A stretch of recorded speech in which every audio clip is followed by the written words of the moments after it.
Hello and welcome to the GlobalChurch project. I'm Graham Hill. Munib Younan is the Bishop of the Evangelical Lutheran Church in Jordan and the Holy Land. He's the President of the Lutheran World Federation, the recipient of the Nuano Peace Prize. Bishop Younan of Palestine has dedicated his life to peacemaking, reconciliation, and expressing the love of Christ in a torn and conflicted land. He's shown perseverance and compassion in his work to encourage dialogue between interreligious groups in the Holy Land. In a world characterised by conflict, indifference, and hatred, he's consistently strived for the opposite. His work emphasises peace over power and unity over domination. Bishop Younan, welcome to the GlobalChurch project. Thank you. You're a bishop of the Lutheran Church here in the Holy Land. Can you tell us something about your roles in those areas? Well, first of all, I'm the bishop of my church since 1998. I have, of course, as a church in the Holy Land, responsible for all our work, which is ecclesiastical work, as well as educational ministry, where we have, educational ministries, including environment, schools, from the kindergarten up to the 12th grade. And we also, I'm responsible for interfaith work, for ecumenical work, for working for reconciliation. So, it's a vast work which is very important for a church to be a living one, and especially to be witnessing with the other churches. And secondly, with the LWF, with the Lutheran Federation, I've been elected as the first Arab Christian in 2010. It's an honor to serve, to be servant of the servants. We have 145 churches. My role is to give a spiritual, support to the communion, and to be a voice for the voiceless in the Lutheran World Communion. And that is very, very important for us. One of the most, one of the important things, maybe the legacy, which the LWF has left, in this time, is when Pope Francis, and myself as President of LWF, and the General Secretary of the Lutheran Federation, Reverend Martin Junge, have co-hosted a joint prayer for commemorating the Reformation, 500 years of Reformation. So, it's my duty as a WF to visit also churches and to be with churches. I also visited in this capacity the Lutheran Church in Australia, and I've been with them also with their educational ministry, which they have a strong one, and I've addressed the educators. So, this is what I did in Australia, I do in the United States, I do in Africa, in Asia, in Latin America. So the 7 years, which is our tenure as Lutheran Federation, has been very busy, but at the same time, it's an honor to serve the servants of God. In Witnessing for Peace, you tell a story about being the only Christian amongst a group of Muslim leaders meeting with Pope John Paul II, and then moving from that respect to some hatred and animosity. What have those kinds of experiences taught you about Palestinian Christianity and peacemaking? Well, I think you are right that when I've met Pope John Paul II, in one of the meetings was in Haram al-Sharif, Al-Aqsa Mosque. I was the fifth standing in the row after the Chief Judge of the Islamic Court and the Mufti and the late Faisal Husseini and others. So when the Pope came to me, he has put his hand on me and he remembered me the day before we had met, and he told me, "Are you a Lutheran and are you a Muslim?" Then I answered, Pope John Paul II this shows how much we in Jerusalem live the Muslim-Christian relations. And this is typical what we live here in Jerusalem, in Jordan. These are the signs how we can live together. So I mean, one of the call for us Christians in the Middle East is to be the voice of the real Islam to the West and to the world. And that is a very important call from Christ, to see the humanity of the other, and not only to look to issues which really the media tries always to speak on Islam or on Christianity, and they don't know the core of Islam or the core of Christianity or the core of Judaism. And that's for me very essential to do. Second point is when I left there, I had some, unpleasant, let me say, remarks because of my cross. One told me to take the cross off. The other, there was a fanatic Muslim who told me to take the cross off. And the guards of the Islamic endowment in Haram al-Sharif told him, keep quiet. He is our bishop. So you can see how really. The second time, when I was just walking a little bit further, a Jewish, settler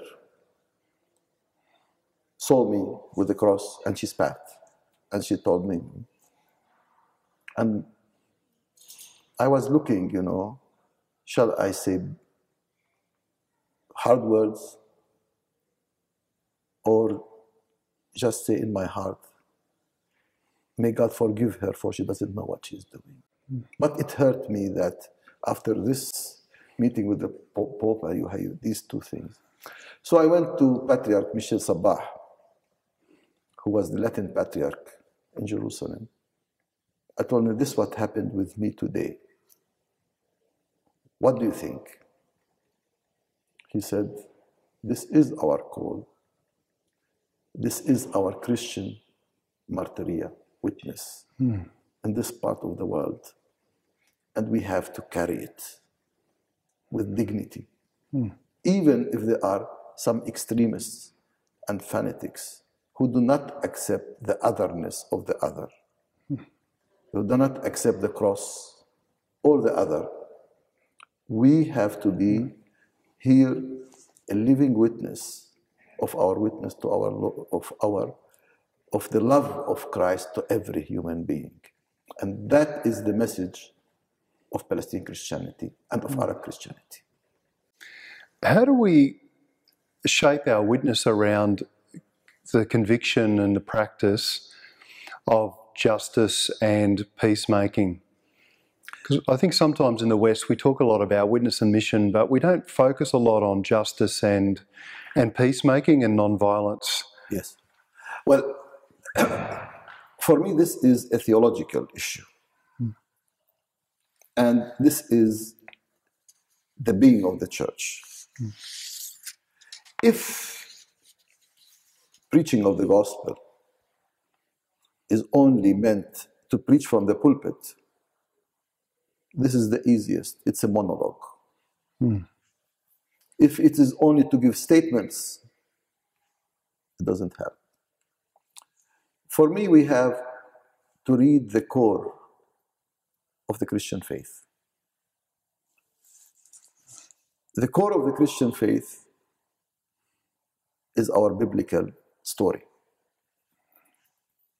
Our biblical story speaks that the core message of the Old Testament is justice and only justice.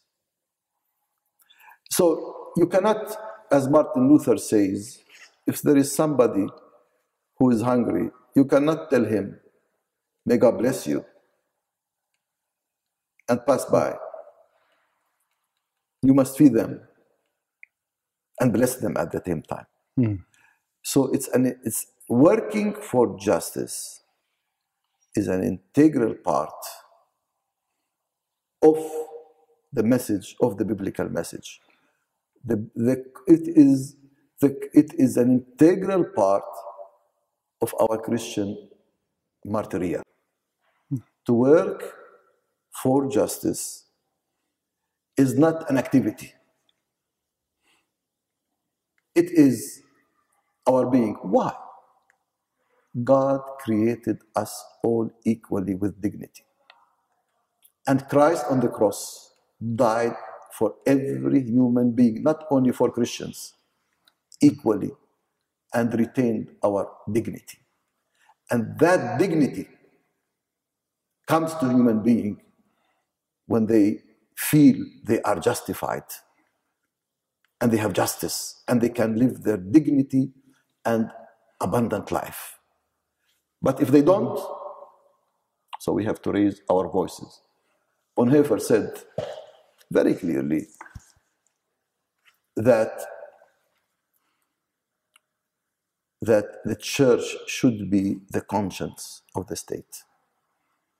If the state does not have laws and regulations that keep the dignity of every human being, not of some, not of people alike, not of the same religion, not of the same nationality, if you don't care for the outcasts, for the refugees, for the oppressed, for the occupied, and give and work for justice, at least raise your voice for justice and work for that justice, then the church may lose its core message. The message of love means justice for every human. And read just the story of Christ. The story of Christ with all what he was doing in his healings, in his miracles, retaining the dignity in justice for every human being, starting from the prostitute whom they claimed, and they said, those of you who have not sinned, throw her with a stone. So I mean, going to the Syrophoenician, where he gave her justice. So Jesus is our example for working for justice. And we should not really hide because of political reasons, because of fear that what benefits the church would get, because of timidness. Some members in the synod may not be happy of what you are saying, about justice. When you speak for justice, you speak for every human being. You speak for the oppressed and the oppressor. And that's the role of the church. If we lose it as a church, what remains for us in this world? And you say the church is a group of believers with a clear, distinctive identity. How would you talk about that identity? Well, my identity as a Christian is an identity that is liberated by grace. And that is molded in love. Love of Christ on the cross. And because of this, I'm liberated. And liberated not only for myself, but for others. And if this identity is not clearly seen in our hearts and minds and bodies, that we liberate by God's will, not by our doings, not by our mistakes, not our shortcomings, not by our victories or successes, but we are liberated by God's grace. And this grace is the one that molds us. This is a very important message to the identity of Christians today. Today, we live in a world of merits. Come on, we celebrate 500 years of Reformation, where we got sola scriptura, sola gratia, sola fide, faith alone, scripture alone, and grace alone. And yet, we behave with merits. And we behave, is how much you have money, how much you are, what are your achievements. But we forget that my identity is liberated by God's grace. It gives me to love every human being, regardless of gender, political, or his affiliation, regardless of family affiliation, tribal affiliation, political affiliation. I think this is the strength of the Christian message, to be liberated by grace and behaving by grace in our world. This is the Christian identity, and the Christian identity is never introvert. It's always going out to the other, to the neighbor. Jesus was always going the other side, to the neighbor. And we have always to go to the other side, to the neighbor, and to see that my identity cannot be completed, cannot be in its fullness, unless it serves God and the neighbor. What role does incarnational theology play in that identity? Well, I always say, had God wanted to save human being, it was easy for him. He would say one word from heaven, be saved, and we could have been saved. I mean, our God is the Almighty. He can do everything. But God has sent his Son, Jesus Christ, and incarnated in Bethlehem in order that to teach us that the incarnational theology, the incarnational identity is very important. So, I want just here to say two ideas. First of all, some Christians think they are only want to go back to their home in heaven. Fine, but there is a long time to go to heaven. It's fine, but it's kind of escapism of the world. And it's not taking the incarnational theology seriously. All of us, Christians, want heaven to be our home. And others, not only Christians, Muslims and Jews and other religions. This is not, but if my yearning to heaven becomes only an escapism of our world and its problems and carrying the cross, then what does this mean? Secondly, when you ask me about the Christian identity, and being a Lutheran, I would say like this. Yes, my relation with God, who has saved me on the cross and gave me forgiveness, despite who I am, good or bad, without my merit, should incarnate in my life. So I am a citizen of heaven and of earth, and both extend to each other. So the incarnational theology helps me to understand that I have a message from heaven to this world, that every human being must be saved and live in dignity. So if the divine and the human do not extend to each other and live that identity, then you miss your call. Incarnational theology teaches you that to incarnate the gospel of love into your own context. And after all, the biblical message is all contextual. The Oxford Confession is contextual. Without the contextual understanding, it won't be anything. And for me in Jerusalem, Maybe the incarnational theology means different than what you in Australia. Maybe you have other needs. So the incarnation means God touches your needs and incarnates in them and helps you to understand, to be closer to God, to understand that your God is not an American or European or Palestinian, but an Australian who wants to live with you, a Japanese who wants to live with Japanese, Palestinian who wants to live with Palestinian. So our God of love wants to incarnate this love in your context, in your culture, in your society.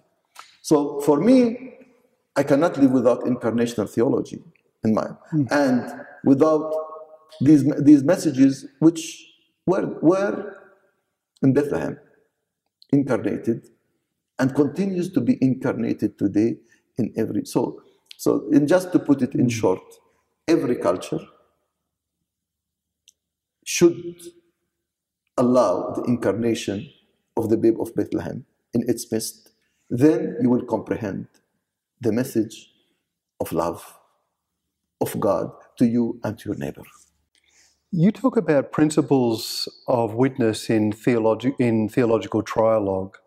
Well, what does that phrase mean? Look, first of all, when you dialogue, you go to the dialogue table. You don't go to the dialogue table to speak on heavens, the weather. What did the meteorologist say? How nice out or not? You go to the dialogue table, carrying your identity and the pain of your people under your skin. You go to the people with me, and you go there, and being in interfaith dialogue is in itself witness to each other. That means, very clearly, when I'm on the dialogue table, I must be sensitive to the other and to see that the other is a human being like me. Maybe he has different theologies, different doctrines, different understandings, but we are human beings sitting around the table, all of us. And I can tell you, I've grown spiritually in interfaith, sometimes more than I was with people with the same mind or the same theology. Because I could see the strength of God in every human being. And I could see the diversity that God helps me to understand and helps me to respect. So it has grown my faith, and sometimes it challenged my faith. When they ask me, how did Jesus die on the cross? Can you give a logical understanding? How can you give a logical understanding? So it challenges me, it takes me home, back home, to sit and meditate. What does this mean? How can I give a logical, it challenged my faith, it strengthened me, and as such, I become witness to myself and to others. And that's what is interfaith about. It's not only a gathering where we have different clothing, we smile, we share smiles and so on. It is speaking issues and put it on the table. We don't speak on doctrines, which sometimes it can separate us. We speak about the dignity of human being and how to accept diversity. Today there is a crisis in the whole world to accept diversity. You must admit it in the West, that diversity must be only according to your own understanding and likeness, but not according to what God wanted in this world. So for me, diversity, that God created us diverse, is a spiritual strength for all of us, to see God's work in the other who is different. But at the same time, the other who is different shares the same bread, the same world, the same worries, the same joys, and we can together celebrate this humanity. You've been in ministry for a long time. What have you most loved about your ministries? Well, the most I loved in my ministries, first of all,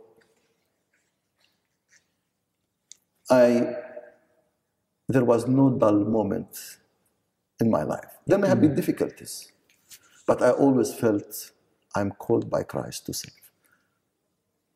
And for me,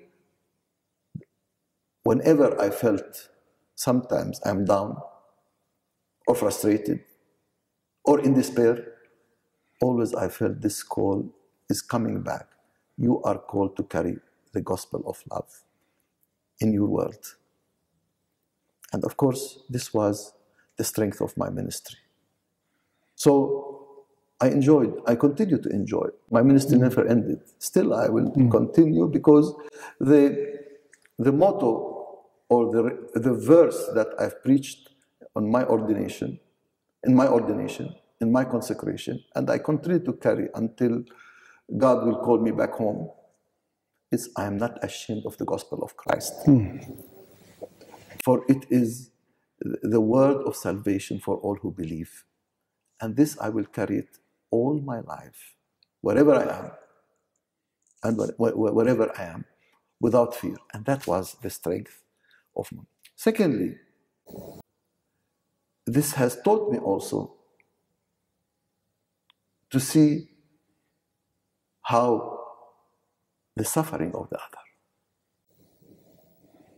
and to delve into it, and not to see only to be bystanders, but to see, to give a hand in love for them, and in all honor. And thirdly, it told me that all my witness, all my presence, even if I'm minority in number, is in itself a witness.